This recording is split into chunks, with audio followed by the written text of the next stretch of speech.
No. Okay, lads, welcome to another edition of the Tricolour Reds. I'm back after my week-long hiatus, here with Nigel, Dara and Khalid. So we're here to discuss probably the last two games with United. Obviously, they've been better for us. We're a bit happier. The mood is a bit better. So I'll leave it up to Khalid to lead us as usual. Thank you, Jack. First person. You see the first comment there on the chat. Hannibal is on it. It's all over Tunisia. That's my good buddy Kadam, just commenting from Tunisia, all the way from my hometown.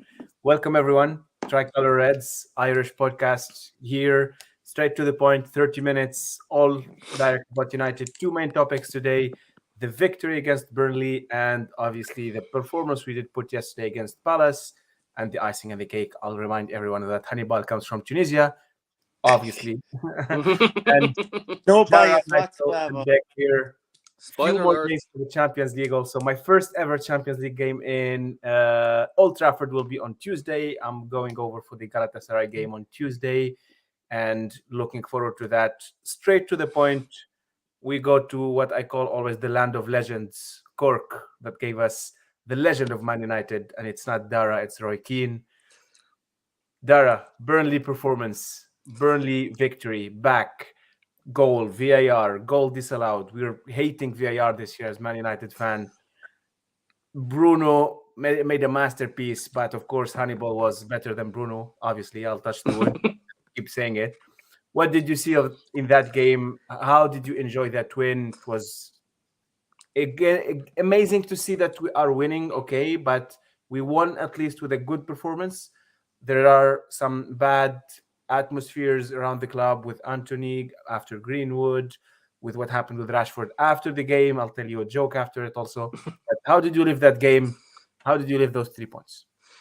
Well, first of all, it's great to be back again, lads. And first of all, second of all, great to be celebrating a win. And we're going to be celebrating 2 wins in this game. So we're all very happy now. So, obviously, when the game was live, anyone who was watching in Ireland had a secondary eye on the game because, of course, Ireland were playing South Africa in rugby. But we won't focus on that part. When I eventually got around to watching it properly, like I had it on the phone, but of course, my full focus was on the Ireland game, as being an Irishman, you would be. It's hard to focus on both games. Let's be honest. You could try and put the focus on both games. You just can't. So I watched it properly again the day after. What I saw was a very solid and very compact team, being honest. I'm going to talk about strange lineups in the Palace game, but this one, given how everything was a bit mixed, like everyone saw Johnny Evans was starting, and we all thought, "Oh no, here we go." But honestly, one of the best performances I ever thought I'd ever see out of Johnny Evans, and I liked him way back when. Then again, I wouldn't have been able to talk as much as I would be now as about Manchester United at the time. But having said that, I was very surprised with how Johnny Evans played. Just in terms, he kind of played. Would you nearly say he was a very like in terms of the tender Martinez without the tenacity, because of the fact that he was able to spray the ball around. He was like, we saw it with the assist alone, like, but at the end of the day, you mentioned there about VAR, kind of, it's not a Man United game without a VAR decision. Even when Bruno's goal or when he scored the goal, VAR was straight on it as if to say, come on, we need to get him back again. But no, it was our day. But honestly, it was a very scrappy game on the overall, in terms of when you look at the statistics, like we were looking at last week for the Bayern game, in terms of passes, shots, possession. Burnley were actually more in terms of the statistics. They looked a better team, but I know overall it was scrappy between both teams. Literally, without those 2 moments, it literally could have just been a 0-0 draw, where we would have been saying, it's Borefest, but that to be the case. But at the end of the day, 3 points, happy house, happy days. Happy days. And as my good friend Omar writes on the chat, it's your chance to have a good series with 4 games in a row at Old Trafford, which is true. I haven't done it in a while this season. And with that, I go to you, Dek. Were you surprised when you saw the lineups in Burnley? We were chatting, and I got Hannibal right, but I didn't get Johnny Evans when we were discussing it over the chat. Were you surprised when you saw the lineup, and how did you live that game? I was surprised by the lineup, and I was caught a bit out by it. I obviously didn't predict that one either. But United, after the run of results we've had, we won ugly. Let's be honest, and we needed it. We needed the 3 points more than anything else. We need to get back to winning ways, and sometimes we're going to have scrappy games like that. And a moment of magic from Bruno and a great pass from Johnny got us the 3 points. So, I mean, I was delighted that the win was the most important thing. Now we can start focusing on performances. Yes, and we can focus on other things, and that's what also saw in the Burnley game, as we have these changes in the team, and then we can focus also, and we realize that we do have a good squad. Okay, it's not probably a great squad that we can compete at least at the top of the Premier League. But Nigel, up to you. And I'm looking here at the stats again. I just see that we had 4 shots on target compared to 4 shots also on target with Burnley. At the end of the day, we scored twice, but one of them was overruled. But how did you see Johnny Evans compared to the former days with Sir Alex Ferguson compared to now? And how did you see Hannibal fitting in? And we had a lot of positive comments after that Burnley game on him. And how did you live this game? Yeah, no, well, a wee bit like Darren. I sort of had with the rugby, I was a wee bit overshadowed. But on Sunday, on we won't mention the dodgy box. You can watch it on the full replay, full back. Whichever is right. No promoting of that, but so I did watch. But I just wanted to point out, I think it's great to see how Johnny Evans has taken his chance. He's probably making no bones about it. He knows that the past few weeks with injuries, Varane, Martinez, and he's taken his chance. And but compared to from his first original stint, which I already asked about, yeah, no, I always thought he was a very solid defender with us. I thought we possibly could have let him go a wee bit too early that time from his first stint. He went on, and I think he did win the title with Leicester and stuff like that. I didn't predict, and I don't think anyone listening or any of the 4 of us here could have imagined when he came back. We all believed maybe it was more in a coaching capacity and maybe trying to bring through some of our encouraging youngsters. But again, injuries dictated that he was brought into the squad. He was given a 1-year contract. And that is one thing now with Ten Hag that I like to see, that there's nothing set in stone. Everything's to play for everybody. And that's to bring it around to Hannibal, because like then last year he went to the championship and he performed really well with Birmingham, and then he was brought back into the squad, and we all there with the 2 boys. We seen him in Dublin that day against Bilbao, and he was bright, and I think he again took his opportunity well, and you can see he's growing into a definite first team squad member. I don't think there'll be any more loans. There'll be no more back to the reserves, because again, I think, let's call it a spade a shovel. If you have your full squad back, I'm not sure Hannibal possibly starts, but based on what he's brought to the team in the past few weeks, he definitely deserves his opportunity. And again, I know you're going next week to the Galatasaray game. I'm getting there a couple of days before you, because I'm going over on Saturday for the Palace match, representing the Tricolour Reds. And I'm very excited now to see, because it's incredible to see what one win and can breed. And I know Crystal Palace last night won't be the Crystal Palace that we face on Saturday. Yeah. But winning, it's a start. We couldn't buy a win. And again, with VAR going against us with decisions and things like that, like if you were never to win, you'd be like, there's something, there's a jinx on the club or something like that. But to go to Burnley, which isn't an easy place to go, and come away with a goal.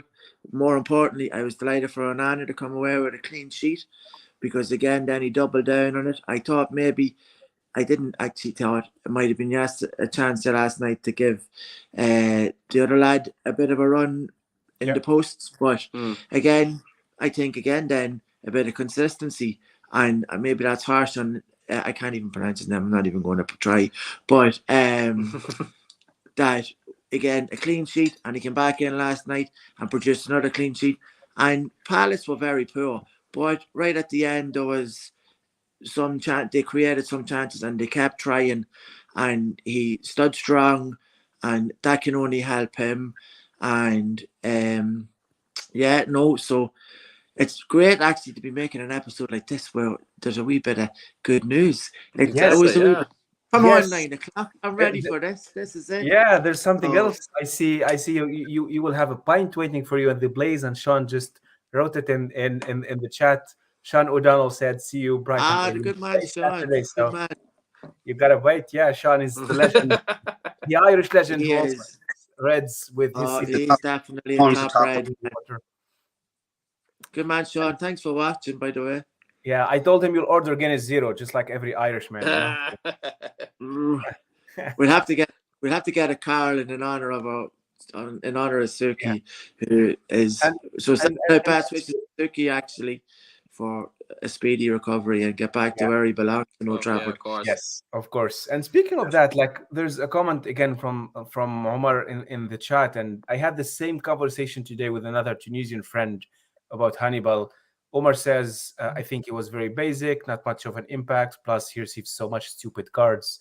It's frustrating. And that piece of stupid cards, I was on the phone for like 6-7 minutes earlier with another football fan, and it was this discussion about we get stupid cards as a club, but probably specifically Hannibal was getting stupid cards. And like the card from yesterday, I believe it was stupid. With more experience, you can still avoid it. And it wasn't the first one. Like I think the referee let him go 2 times before, if I remember correctly. And Dek, I'm up to you here.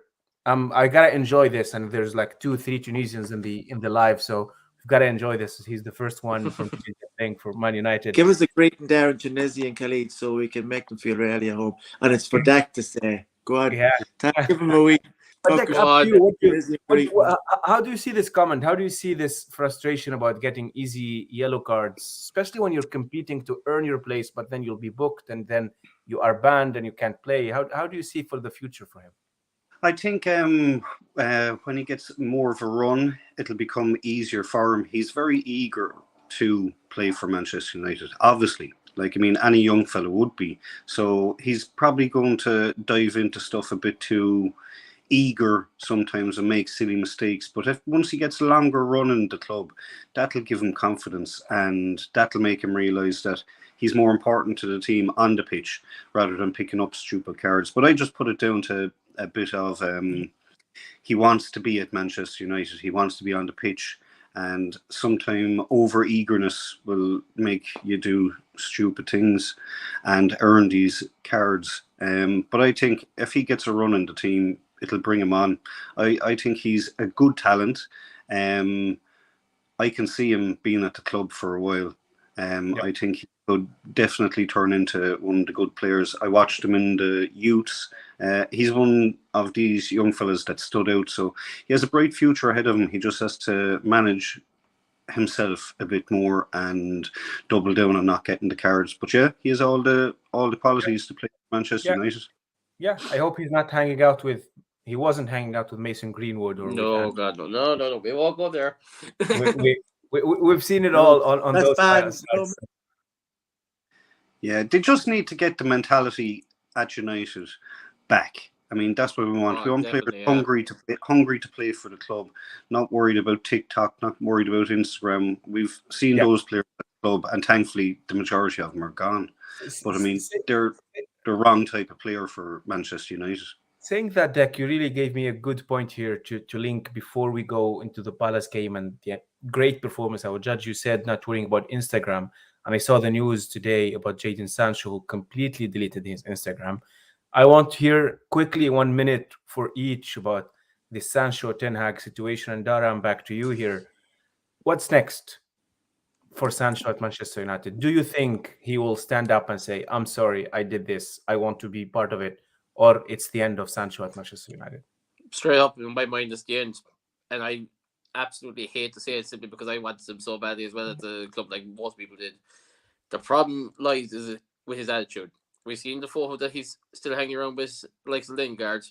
We know what the type of player Lingard was, all the potential in the world, and look what happened to him now with his attitude.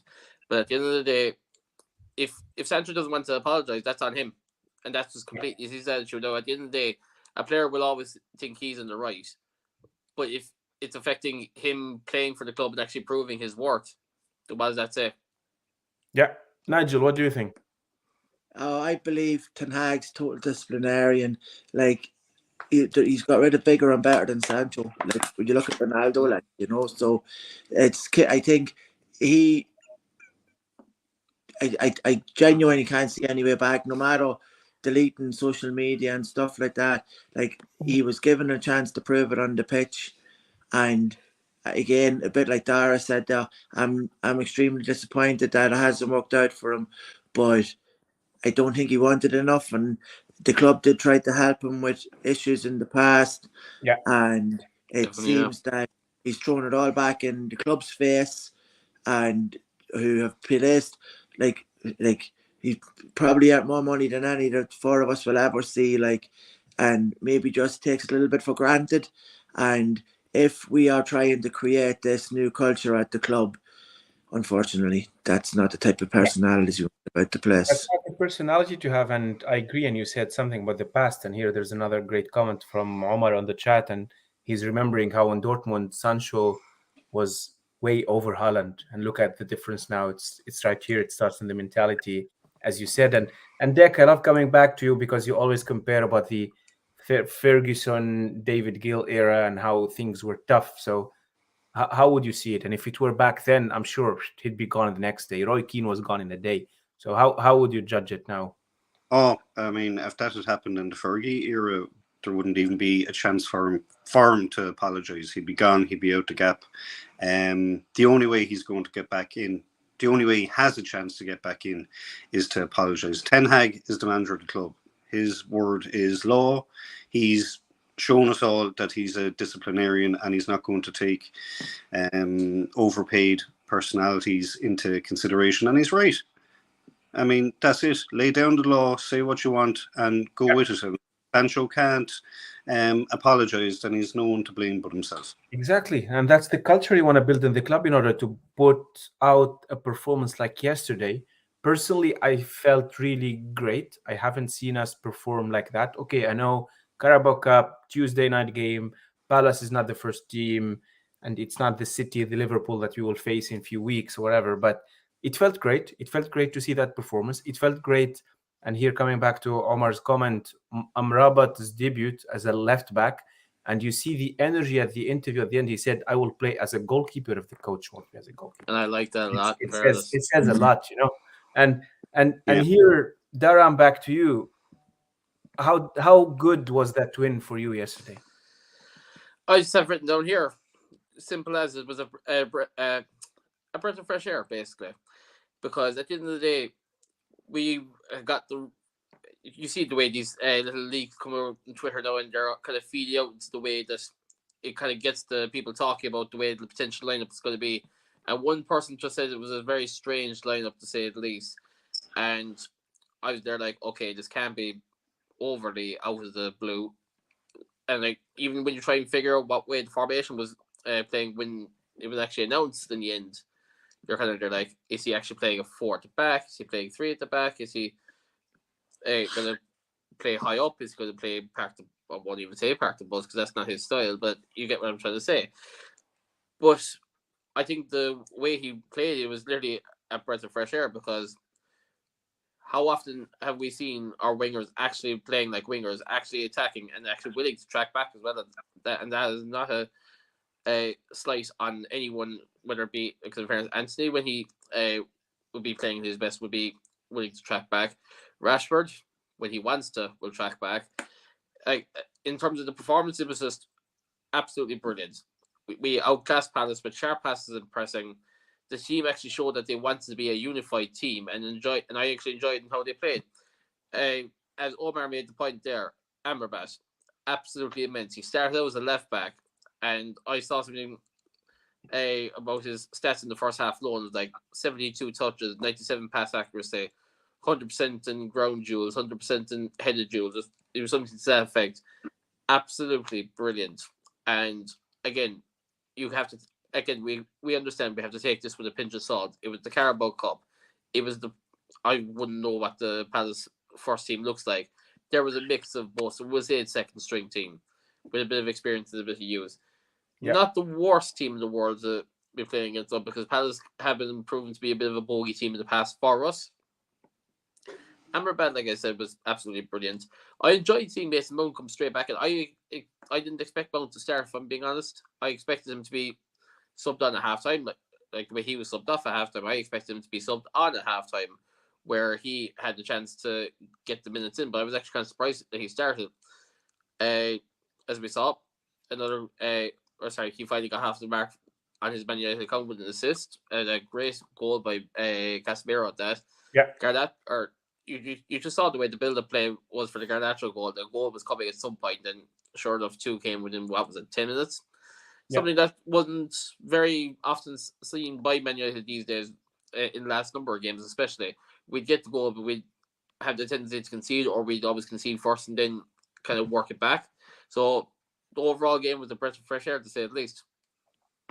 Great. And I would agree. And again, here, Omar is feeding us a good starting point for discussion. And I'll go to Nigel with this. Great win, but there are 2 points that I would still see great. It's the clean sheet for Andre Onana and the performance that Maguire had in the game. And he was aggressive in a way with tackling and everything. And then he had also the fans applauding him. How did you feel that, Nigel? And do you think that will bring us Maguire at least fighting for his place? Oh, it has to help. And it was a really good game for some of our players who have been struggling for form, for confidence, for these types of things. So it was a summer for them to get put on the stairs to try and maybe work themselves back into Ten Hag's plans, because let's not fool ourselves that if Harry Maguire doesn't get in ahead of Varane, Martinez at the moment, even Lindelof, I thought Lindelof was very, very good last night, but just in terms of Maguire and Onana, that was I expected maybe Onana might get a night off, but again, after getting a very good performance on Saturday, it was another clean sheet. And it was great to see the unity of each of them when any of them scored. Like there was a real sort of team spirit among the whole team, and everyone was like, especially Casemiro. And like Casemiro, I seen him walking around when they were in the huddles and him talking to everyone. He seems to be re-emerging again from maybe a bit of a slow start this season to be a big dominant force in this team. And like I said, I know Dara said it, but the Carabao Cup at the end of the day, it's a trophy. And I believe no matter what it is, Man United should be able to try and win it at all costs, any trophy that we're ever in for. Because maybe the Premiership might be a little bit of a step too far, but it's a cup. It has to be respected. We are, I think, actually, we're joint holders of the League Cup with. I'm not too sure, but we're definitely up there in terms of the winners of the League Cup or whatever, in any version that it's ever been called. But no, it was great to see Maguire. It was great to see the fans, and it was a big crowd. Because I know Dak knows this, that there was some tickets floating about and stuff like that. But there was great support, very vocal. The fans reacted to the players reacted to the fans, and that's exactly what you want to see. And the next couple of weeks, we have a decent run of games, all through October. And I'm not going to say we're going to win this, that, or the other, but there's definitely an opportunity for us to work ourselves back into the league, get a few more victories. Again, your players coming back, Amrabat, who came in, I thought done very, very well, Mount's back. So you're emptying your medical table, and you're giving Ten Hag a brilliant headache, because he doesn't probably know, and we definitely don't know because Palistra, I thought, done well, Garnacho done well. Everybody took their opportunity. So for hopefully the next couple of weeks, try and just re-establish ourselves and move away from the dodgy couple of weeks and months that we've had with on and off the field issues.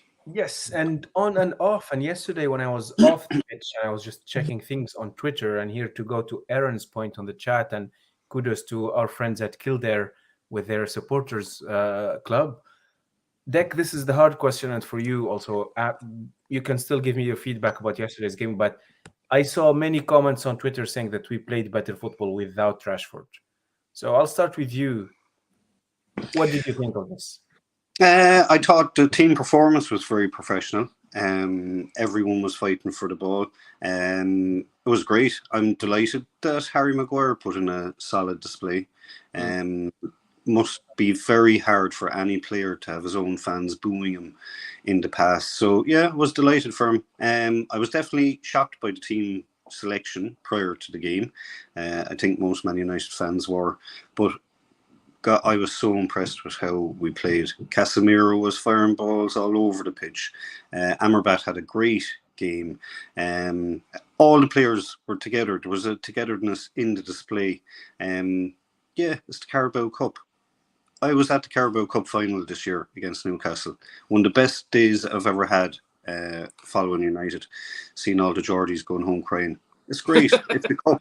We want to be in it. We want to be in all the cup games. So no, I don't think we should take it too lightly. Any cup that Manchester United can get is great for us, and as fans, it's another day out. So yeah, I'd love to be going back to Wembley, whether it be in the FA Cup, Carabao Cup, anything. I'll go. I'll follow United. Champions League final is in Wembley. Champions League final, don't forget. Yeah, if I can get to Wembley 3 times this year to see United, I'll be there. Yeah. No. Actually, can we make a valid point? We intentionally left one name out of our names or of our players that we were praising because we expected a certain someone from Kerry to tee him up and give him a good praise. Jake, I'm not from Kerry. Have you anything to say about a certain player from France? He got a goal. I still wouldn't put him on the team. Yeah. I think he meant Varane. I think he meant Varane.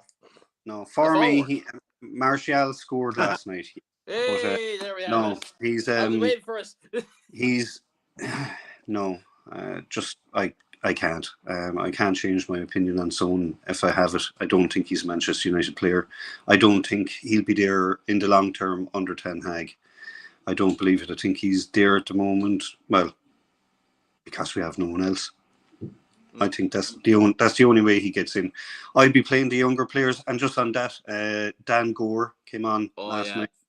Yeah, played great. Yeah, we have a very exciting youth system in Old Trafford at the moment, and I think we're going to see a lot of the lads come through. So kudos to him getting a senior debut last night. Yeah, and I saw today it's a little bit messy with Napoli and Osimhen. He will cost a fortune, but I think if he's taking legal actions, I don't know if you saw this or not, but Napoli shared a video on TikTok mocking Osimhen how he missed the penalty. So weird, but it was like a bad joke, and he didn't like it, and now he's taking legal action against his own club. And in the background, the rumor is that he just wants out of the door. He just wants to leave. It says the rumor that he wants to go to Saudi League because of the money, obviously. But maybe you never know if there's something happening, if we change owners and we have enough cash and financial fair play. Osimhen in the start with that number 9, that would be something for us. Just to touch on that briefly. But the whole Osimhen Napoli situation, it's a weird one because, like, at the end of the day, people will use the social media, like the reels on Instagram, TikToks, the kind of same kind of feel. They'll use the kind of trending sounds, they'll use the trending templates to gain attraction. Like, at the end of the day, club social media like Napoli, Manchester United, whoever the club may be, because they're of a certain stature, they don't really need to hit the trending points just to get any traction. It was just pure odd by Napoli to even put somebody out like that, and it's not the first time because, like, literally, I was looking at my For You page only earlier. Something similar that has not been deleted. It was like about a month or two ago they put it up, and I was just watching it on my lunch break today, and I was there like, is this actually from the legitimate Napoli page? And I actually Twitter, it actually was. Like, it's a hard one to explain, but if you saw the video, you'd be kind of questioning, why are they putting that up in the first place? You know? Yeah. Fabrizio Romano shared it earlier today because it was deleted from the Napoli page. But let's see. The Napoli TikTok page is quite funny. They do a lot of these videos, and I like it, to be fair. But depends how it's seen anyway. But lads, let's wrap it up. 30 minutes on the clock. It was lovely to host you. It was lovely to have you. Tricolor Reds is present in Old Trafford Saturday or Sunday, the game? Saturday, yeah. Saturday. Nigel is there. I'm there Tuesday for the Galatasaray game, and I will get a half and half scarf and send it all the way to Cork to Dara because he loves them. Ooh. Yeah, my first Premier League game, I got a half and half. That's the only one. My first final for the Carabao Cup against Newcastle, I got one, and this is the Champions League. So I'm done unless we go into winning the Champions League or whatever. I'll get one, you know. No, see, kind of, here's the thing. The only half and half that's acceptable is the one that you're holding in the background of your green screen right now. That's the only acceptable one. Yeah. Ireland. You don't matter another club. Yeah. But I'll hide it. If I'm going to the Blaze, I'll just hide it. The one Man United, Galatasaray, the half and half. You know, I'm just getting for my studio for the background, you know. When I see it, I'm going to get a scissors to it. All right. Then you won't see it. All right, lads. I'll see you next week, hopefully after 2 more wins, one against Palace. Nigel will share his experience. I will share the Champions League experience after, hopefully, our first win this year. Lovely talking to you. Thank you, Aaron, for tuning in from Kildare. Omar from Paris. Sean. I don't know where Sean is based in Ireland, to be fair. He's Tipperary. Tipperary, yeah. All right. Thank you, Sean, also. And who else was there? Sean's all over the place. He's an international. Yeah. All right, Tricolor Reds, home of Irish Manchester United fans, content. I'll see you all next week. Thank you all. Cheers, Reds. Thanks very much, guys. Folks. Thanks a million. Cheers.